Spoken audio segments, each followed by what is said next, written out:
over it all. Oh, your peace cannot be stopped, cannot be moved, it cannot be shaken. Oh, your peace cannot be stopped, cannot be moved, it cannot be shaken. Father, we speak peace right now. We speak peace right now over our hearts, over our lives, over the nation, over worry, over fear.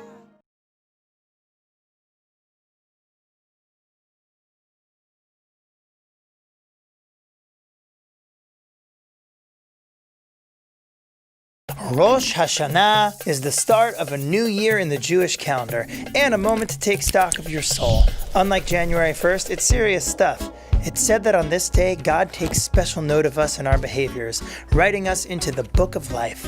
It's time for reflection. Where have you missed the mark? How can you grow and improve yourself this year? Where do you need to seek forgiveness? The last line of the poem read on Rosh Hashanah, the Unatana Tokef, is a super concise guide to how we start the new year off right. Teshuvah and tefillah and tzedakah. Teshuvah and tefillah and tzedakah. Let's break those down. Tshuva, the word for spiritual realignment, comes from a Hebrew root that means return. It gets translated usually as repentance. It's more like remembering who you truly are and striving to return there. Rosh Hashanah is actually a step along in the process of Teshuvah, which starts a month earlier on the 1st of Elul and then kicks into high gear with the high holidays. Rosh Hashanah is 2 days long. It's full of food, prayer, and some creative rituals. Its name means head of the year, and it has a lot of other names too.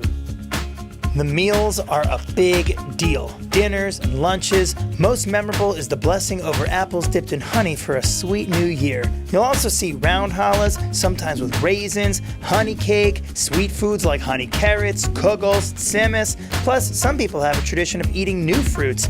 A fiesta of things to taste for the first time in the new year. Sephardi Jews have a Rosh Hashanah Seder including foods with names that are puns in Hebrew. For instance, the head of a fish gives you an excuse to say, so that we may be like the head and not the tail. It's like saying, get your head in the game.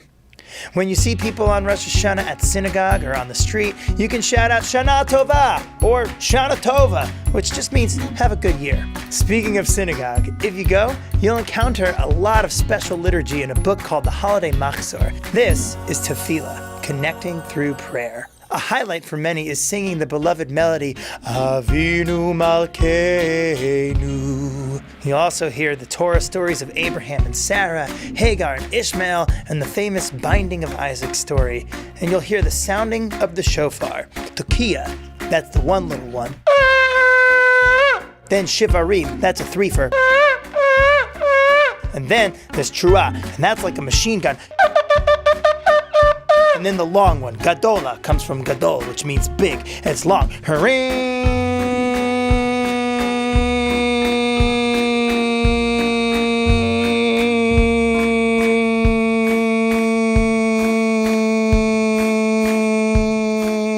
And then everyone sings, it's unbelievable. You're gonna love it. You should really just come out and check it out anyway. If you're gonna come once a year, might I recommend Shabbat though? It's a much easier time to get through. I'm just saying, I'm not here to push a narrative or an agenda, but Shabbat's fun. In the Torah, hearing the cries from a ram's horn is a key mitzvah, or commandment, of Rosh Hashanah. The 100 shofar blasts, there are 3 types, are meant to arouse and to awaken each person. There's a beautiful daytime ritual that is very engaging for kids called tashlich. People toss breadcrumbs into a nearby body of water to symbolically cast away old habits and mistakes. Rosh Hashanah is also a time of year to consider how to do more tzedakah, justice in the world, through community projects, taking a stand on important issues, or giving charity, say after the high holiday appeal to your synagogue. At the new year, we turn the pages of our own life's book, be it tattered, torn, or terrific. Rosh Hashanah is an auspicious moment in time that invites us to wonder, what's the next chapter in my life all about?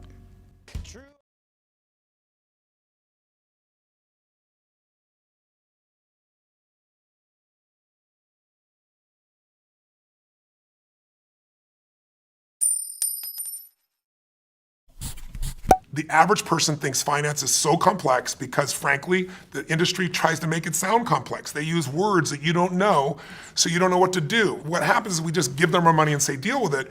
You gotta know that you can't wait till you have a ton of money to start investing. If you can invest in business, even a small amount, you can grow. And I don't care how small it is, but you gotta automate it.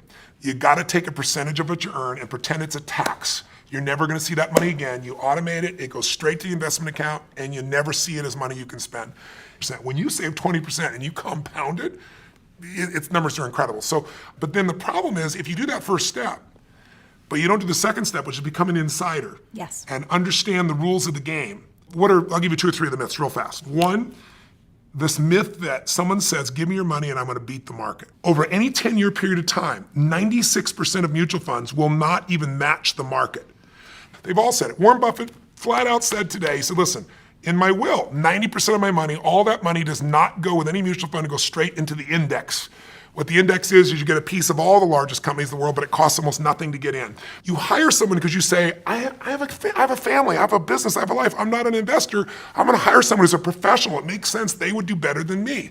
Unfortunately, that's wrong. 4% of them will beat the market. 4% chance of finding the right mutual fund.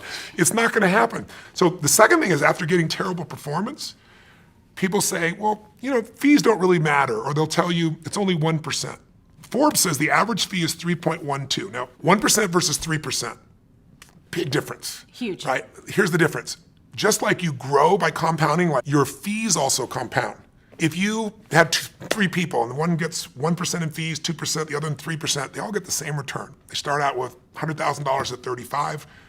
For 30 years, they accumulate to 65 years old, 7% compounded, they all get 7%. And when they go to retire, the person at 1% in fees is gonna have $574,000. The person at 3% in fees will have $224,000. 77% less money. If I said to you, here's a deal, let's do an investment. You put up all the money, you put up all the risk. I'll put up no money, I'll put up no risk. If you lose, I win, and if you win, I win. And if you win, over the life of the time, I'll get 60% of what you earn. That's a mutual fund with 3%. You could own the stock market, the S&P 500. You can own a piece of all 500 big companies through like the Vanguard 500. Mm-hmm. And you get the best of all the business, Apple, Exxon, all these companies. And it costs you 0.17. If you went to a normal mutual fund, you might own the same companies for 3.17. That's like buying a Honda Accord for $20,000 or $350,000 for the same car. That happens.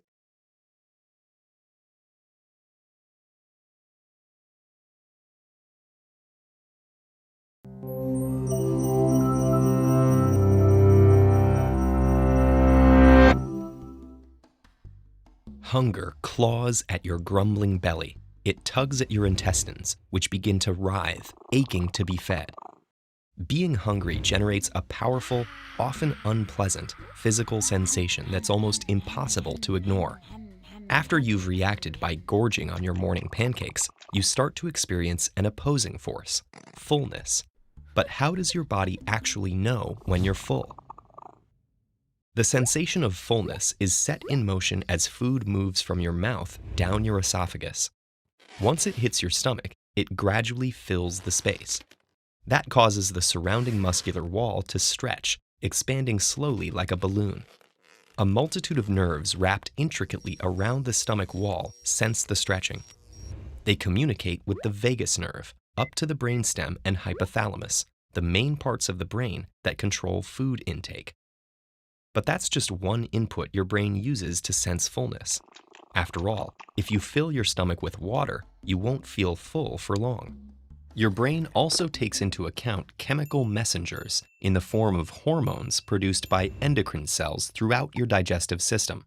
These respond to the presence of specific nutrients in your gut and bloodstream, which gradually increase as you digest your food. As the hormones seep out, they're swept up by the blood and eventually reach the hypothalamus in the brain. Over 20 gastrointestinal hormones are involved in moderating our appetites. One example is cholecystokinin, which is produced in response to food by cells in the upper small bowel. When it reaches the hypothalamus, it causes a reduction in the feeling of reward you get when you eat food. When that occurs, the sense of being satiated starts to sink in, and you stop eating. cholecystokinin also slows down the movement of food from the stomach into the intestines. That makes your stomach stretch more over a period of time, allowing your body to register that you're filling up. This seems to be why, when you eat slowly, you actually feel fuller compared to when you consume your food at lightning speed. When you eat quickly, your body doesn't have time to recognize the state it's in. Once nutrients and gastrointestinal hormones are present in the blood, they trigger the pancreas to release insulin. Insulin stimulates the body's fat cells to make another hormone called leptin. Leptin reacts with receptors on neuron populations in the hypothalamus. The hypothalamus has two sets of neurons important for our feeling of hunger. One set produces the sensation of hunger by making and releasing certain proteins. The other set inhibits hunger through its own set of compounds. Leptin inhibits the hypothalamus neurons that drive food intake and stimulates the neurons that suppress it. By this point, your body has reached peak fullness. Through the constant exchange of information between hormones, the vagus nerve, the brainstem, and the different portions of hypothalamus, your brain gets the signal that you've eaten enough. Researchers have discovered that some foods produce more long-lasting fullness than others. For instance, boiled potatoes are ranked as some of the most hunger-satisfying foods, while croissants are particularly unsatisfying.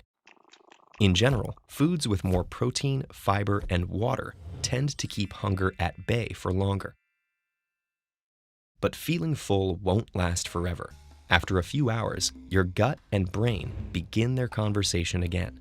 Your empty stomach produces other hormones, such as ghrelin, that increase the activity of the hunger-causing nerve cells in the hypothalamus.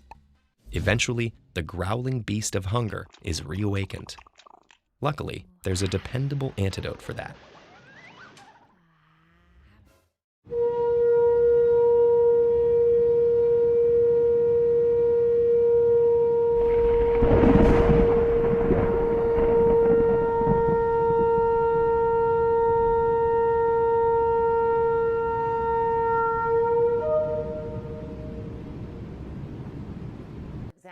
Alexander County Church donated hundreds of planners to students at a middle school, hoping to encourage them ahead of the new school year. But the school cut out Bible verses that were printed in the planners.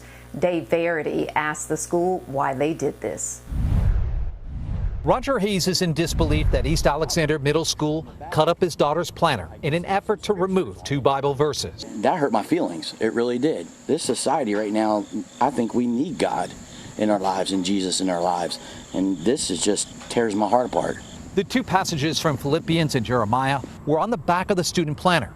Sulphur Springs Baptist Church says it reached out to the school this summer to find out how they could help and ended up spending more than $2,000 to have the planners printed. We just put it back there for an encouragement. We know that the school year ended rough last year. We know coming back, split days. But the school district says while they appreciate the community's support, the principal believed including the scripture verses would violate a student's rights, saying it is an individual student's right to share their beliefs, religious or otherwise, but not the public school's role to indoctrinate them with any religious teachings.